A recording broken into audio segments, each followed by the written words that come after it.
And hello, late tea time podders around the world. James and Dave T with you as always. And today we are looking forward to the final event, DP World Tour Championships, blah blah blah blah blah, and also Bermuda, blah blah blah blah blah. But we'll get to that in a second.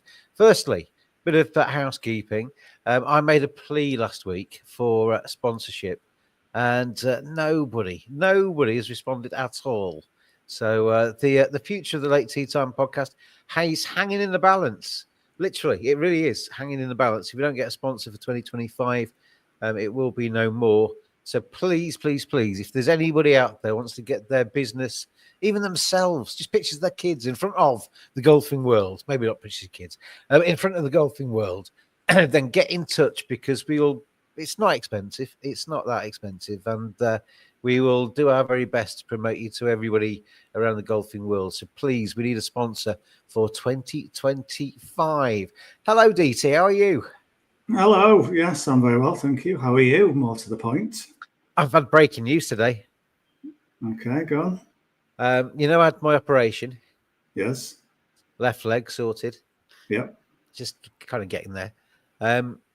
I had a call from the hospital a few days ago, and they said, you got a choice, 23rd of December or the 20th of January.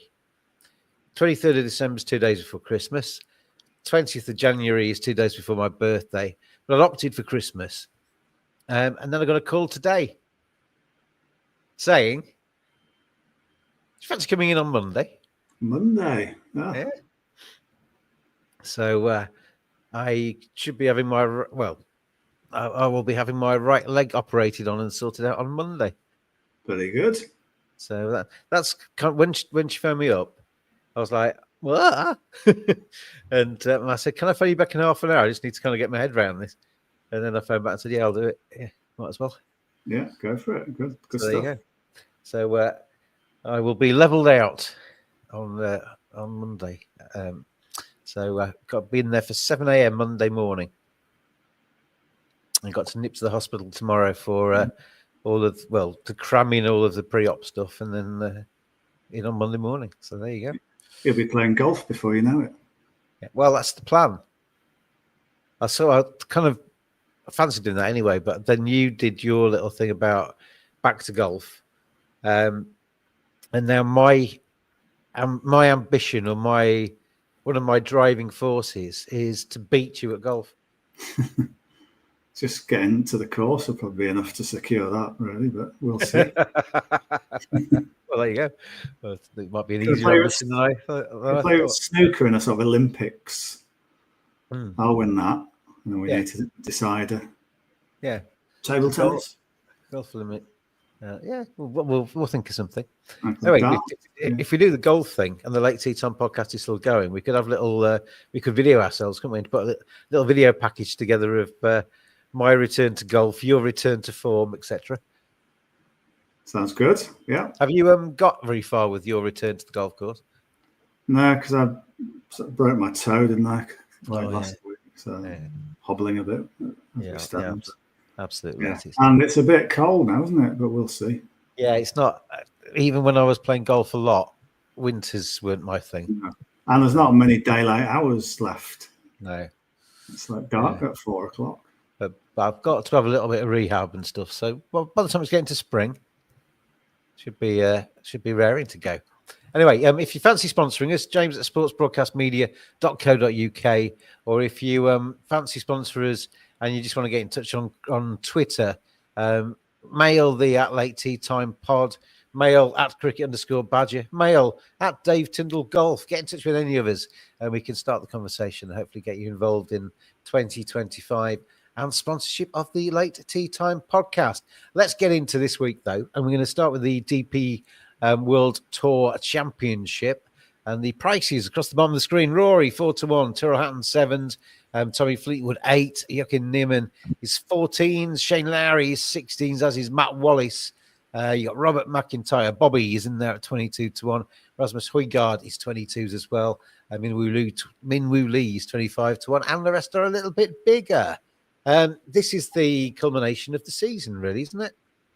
It is. The race to Dubai finishes here, but there's only two people who can win it. and one of them is Rory McIlroy, and he almost has certainly won it already. For him to win the race to Dubai, or for him, let's say for him not to win, only one man can catch him, Tristan Lawrence. So Tristan Lawrence has to win, and Rory has to finish, I think, 12th or worse. Right. So it's pretty unlikely that Rory, because even when Rory doesn't win in any of these sort of Dubai, UAE events, he always comes like second or at least top 5. So it's virtually assured that he'll win, but it's whether he will win by winning this week. And he's pretty sure, isn't he? I've got a funny feeling. I looked at the prices earlier, obviously, to put them into this. And I think Rory at 4-1, I know it's short. I just got a funny feeling in my water that he's going to win it this week. Yeah, it's one of these ones he might win like by 5 or 6 or something like that. But we talked last week about his change of swing, and he had one tournament to bed it in. This tournament's where it flies. You reckon? Yeah. It's if anyone says, right, I'm backing Rory with all my stake, I wouldn't say. I'd go, yep, fair enough. I can't put you off, but he will not be my pick this week. Well, Tristan Lawrence, who you mentioned, he's 28-1. Mm-hmm. Do you think this he will be driven and raring to go? He will, but he's not got the sort of level of form that Rory has in these parts, or several other top golfers. So I think it's going to be a brave second place for him in the final standings. But yeah, no, not for me. So what is for you? What is for me is a man, well, what is he, third in the betting? Tommy Fleetwood. Tommy Fleetwood is my bet. I knew he lived there, but I wasn't quite sure how embedded he was. Sometimes they kind of live there in the winds, but Tommy Fleetwood absolutely fully lives in this area by the course. He's got like a golf school. His kids go to school around Jumeirah Estates. This is his home. He said he's sleeping in his own bed. So he's got every bit of home advantage you would ever want, Tommy Fleetwood. And if you wind back at, 44 events we've had maybe this year, if you wind back to very early on in the season, he played in the Dubai Invitational in January, and he won that. Again, that was very, very near to his home. So it's a big advantage for Tommy Fleetwood. And the fact that he has won since moving there is very promising. So I think there's been some nice symmetry. If he can win that first event of the season there, and then he can come back here and win this one. And if you look at his form at this course, it's really very, very good. He's twice finished runner-up last year and 2019. He's got a 5th in 2022, a 10th in 2020. He's absolutely all over this course. So if you add that into his current form, 6th last week in Abu Dhabi, a couple of thirds before that, Alfred Dunhill Links and the Spanish Open. He's in great form, local knowledge, can win in this region. Just a final little thing with Tommy Fleetwood as well. His putting just seems to have gone up a notch of late. It's sometimes a thing that just drags him down, stops him winning maybe. But the last couple of events, he's just started to improve his numbers on the green. So I think with Rory will be very happy just to win the race to Dubai. But maybe he's about betting his swing, and maybe it'll take a little bit longer. And he's got a habit of finishing second an awful lot. And I think if one man's going to pip him this week, it's going to be Tommy Fleetwood. Tommy, 8-1, 5 places with an assortment of bookies. And not that you're going to take the places really 8-1. You're going to take him on the nose, aren't you? Yeah, that's right. Yeah. So TF, Tommy Fleetwood, 8-1. Anything else with the DP World Tour Championship? Yes, one of the interesting things from today's press conference, and we always talk about, this is why we do the late tea time, to pick up on all the latest news, was an interesting little line from Rory McIlroy himself about this course. And he said, the bunkers on this course, the fairway bunkers, are all at 310 yards, which is obviously a long way, isn't it? A fairly long, but he just sort of casually said, so I can hit it over them. So not everyone can do that. So I had a look at the driving distance stats, and lo and behold, top of the driving distance stats on the DP World Tour this season is a Mr. R. McIlroy, whose average drive is 327 yards. So yes, he can hit it over them. But there's a few others who can. There's not many playing in the field this week who can. If you pull it back to that 310 yards, I know this is an average, so it's slightly kind of, not vigorous science, but if there's 20 players who hit it 310 yards or more. There's very few in the field, but there are two I like who it kind of just helps support that idea that big hitters are going to do well this week, and the logic being, they can fly those bunkers. So I'm going to have a bet on them, and both of them are Danish. And last year we had a Danish winner in Nikolai Højgaard. This time we're going to back his brother Rasmus Højgaard. Rasmus, to keep it in the family, Rasmus, eh? Nikolai didn't qualify, but Rasmus is there. And I think I didn't quite know he hit it further than his brother on average, but the stats say he does. He hits it 315 yards on average, Rasmus, which is some effort. Yeah.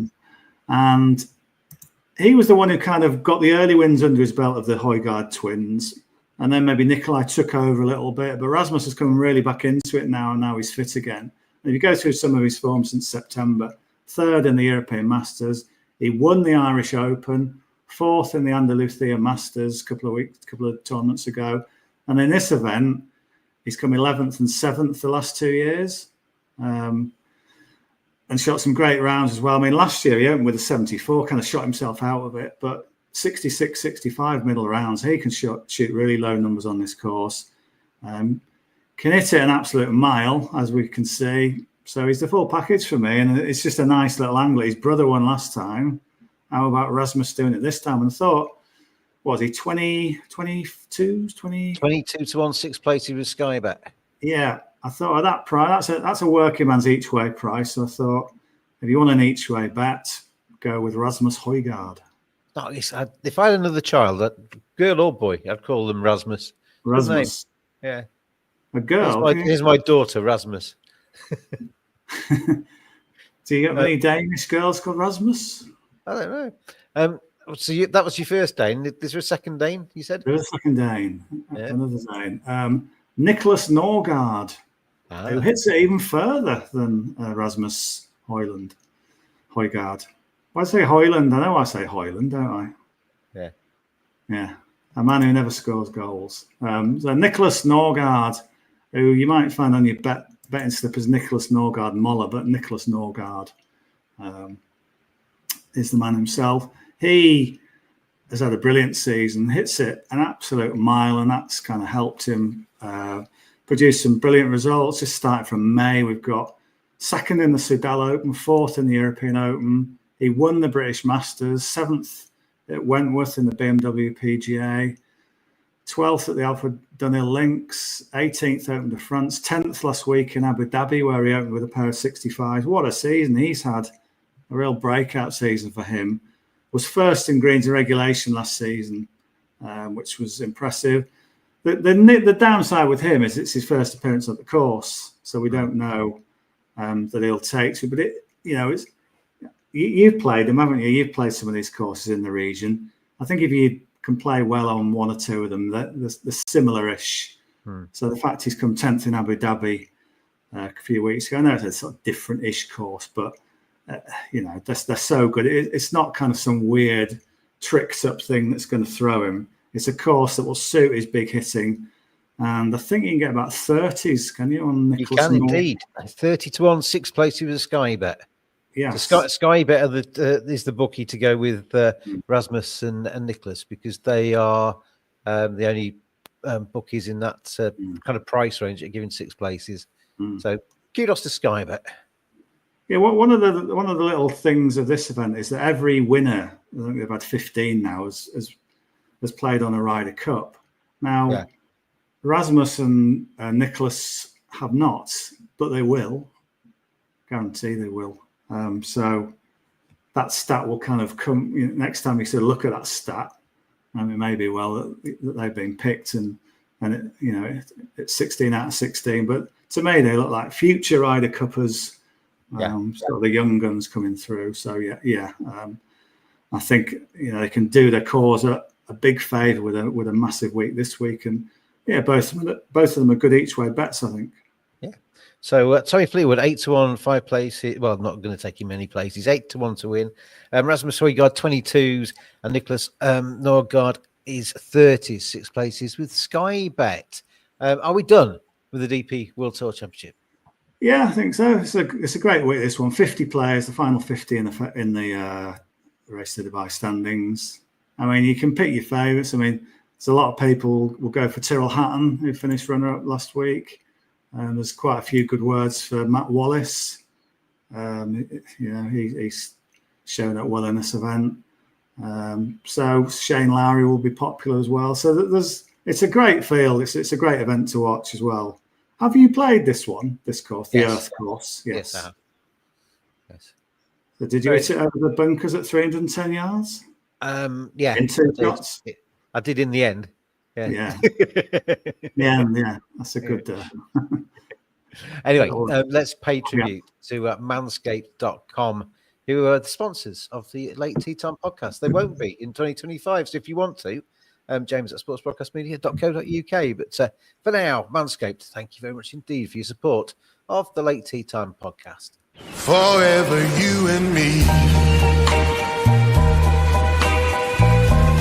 right by my side, where you ought to be. 'Cause if I ever were to lose you, I just don't know what I'd do. Let me hear you now.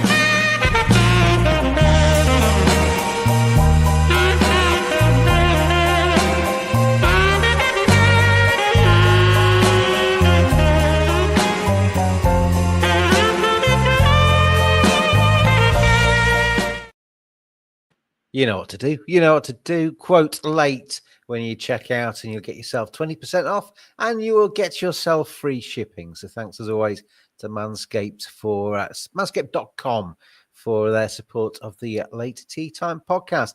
Let's move on then to the other tournament. We're going to give this one a slightly shorter shrift, but it's the Bermuda Championship, and it is Maverick McNeely 18-1. He's leading the markets with Seamus Power at the same price. Bren Griffin 20s, Doug Kim is 20s, Mackenzie Hughes 22-1, and the rest are 28 or bigger. Any particular fancies in the old Bermuda?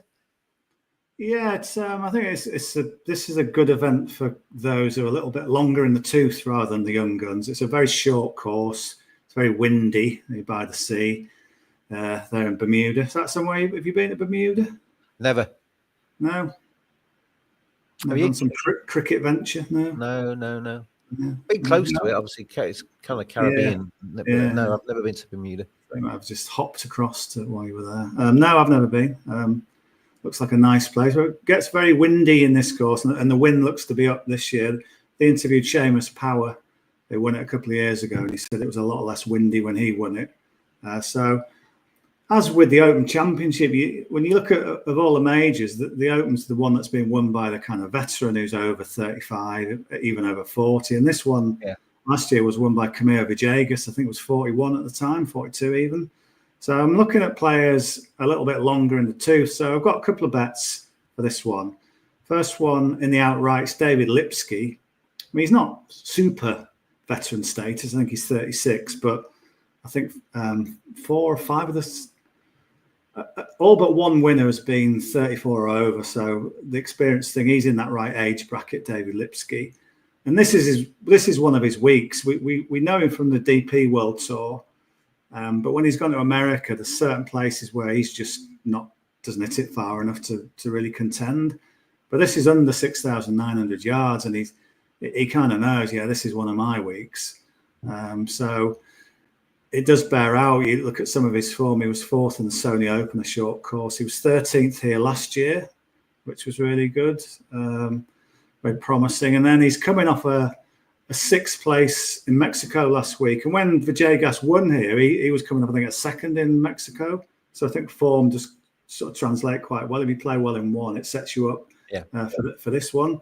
So David Lipsky is going to be my outright pick. Lots of good form on these sort of short courses where it's not all about brawn, it's more brain. other things. And if you look at his performance in Mexico, first in driving accuracy, first in scrambling, so lots of good things going on in his game. And I think he's a decent price. 70-1, 5 places with Betfred. That'll be right. What's he with 8 places? What can you do for me? You can get him with more places. Who's got the most places? 8 places with Betfair. He's 55s. 8 places with Boyle Sports. He's 60s. Yeah, I would maybe do that. 60s, so, right. 70-1's there, but 60-1 you get 8 places with Boyle Sports. Obviously, those prices correct at the time that we are recording, so they may just flip-flop around a bit. So have a bit of a search around and get the best price for you. Yeah, and then the other one is a first-round leader bet, and it's another veteran, Kevin Streelman, a man in his 40s. But you look at his first-round leader results, and they're astonishingly good. So we've got, you go back to March, Puerto Rico, again, a similar-ish course outside of the US, a kind of islandy, windy resort. He was the first-round leader there. He was the first-round leader in the Valspar Championship, a Florida course, that one, but with Bermuda greens as well. And then last week, he was the first-round leader in Mexico. So he's got 3 first-round leads in his last 20 starts. And then even if you look at some of his other results, 2 starts before he led last week in the Black Desert Championship. That was also in October. He was 4th after round 1, thanks to a 64. A couple of starts before that, he was 4th after round 1 of the Procore Championship in California. A couple of starts before that, 6th after round 1 of the 3M Open. So Kevin Streelman, although you look at his bare results and you think, well, sort of 50th, miscut 46, they're not amazing. He's got a 3rd in the Black Desert. That's the one that stands out. But in terms of first-round leader, it's really, really good. And if you historically you look in this event, the first-round leaders tended to have a morning tee time, and he goes out quite early, Kevin Streelman. He's a really good player in the wind. He's got that sort of veteran kind of knowledge, veteran smarts to handle the windy conditions where he can sort of manufacture his swing a little bit. So on, you know, if this was some young guy producing these first-round leader performances, he'd be a lot shorter in the betting. But you're going to tell me Kevin Streelman is at a very nice price. Well, he's 70-1 as well. So you got 2 70-1s here for the Bermuda Championship. You got David Lipsky 70-1, 60-1, aren't we? With 8 places for Lipsky, 70-1, 6 places with Betfair for David Lipsky, Kevin Streelman to be the first round leader. So 70-1. 6 places for Streelman. Yeah. I mean, you can play those 2 Bermuda, but you could play them in both markets. But I particularly prefer Lipsky outright, Streelman first round leader. But at those prices, yeah, you can throw a few pennies in the kind of opposite markets as well.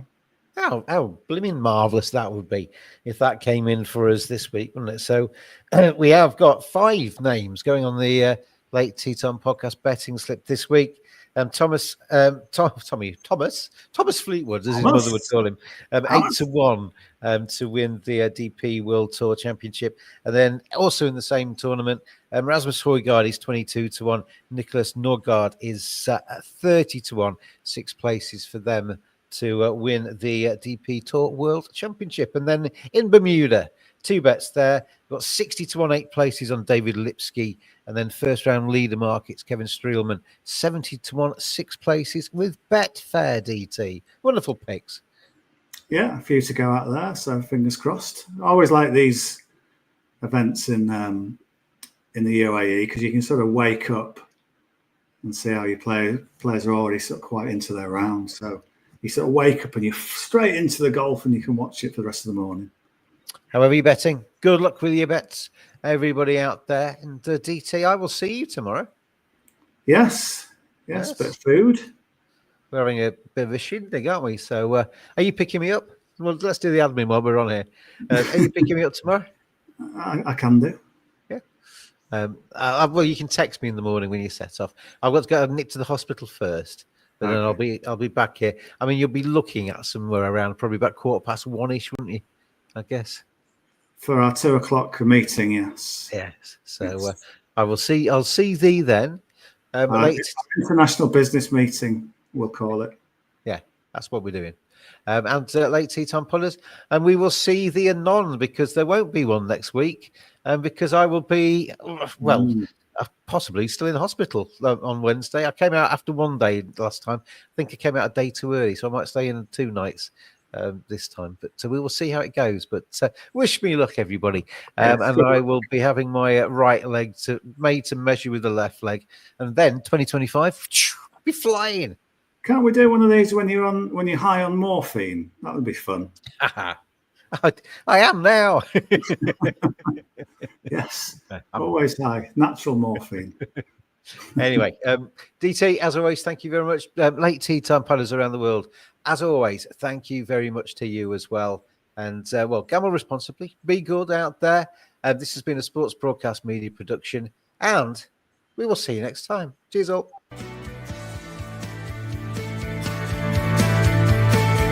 Always gamble responsibly. Visit begambleaware.org for more information.